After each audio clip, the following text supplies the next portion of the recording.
কষ্টে জাল টানতেছে, সরকার এর কিছু করুক। টাকার অভাবে, এই প্রচন্ড শীতের টাকার অভাবে লোকজন তো সরকার তো বিয়ে হতে দিচ্ছে না।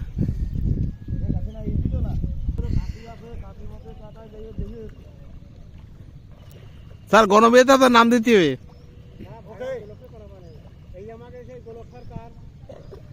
এসে গোলক সরকার, এর জন্য একটা মেয়ে আসলে প্রয়োজন, কারণ বিয়ে করবে বলে অনেকদিন ধরে আশা আছে, তারপরে বিয়ে হচ্ছে না। আপনারা যদি কোনো মেয়ে দেখা থাকে বা তেমন কেউ থাকে তাহলে অবশ্যই যোগাযোগ করবেন।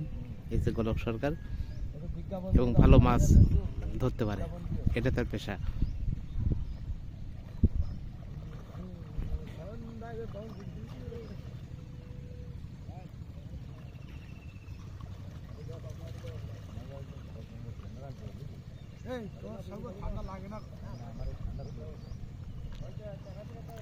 শীত বলে তো কিছু নেই আমি যা মনে করি।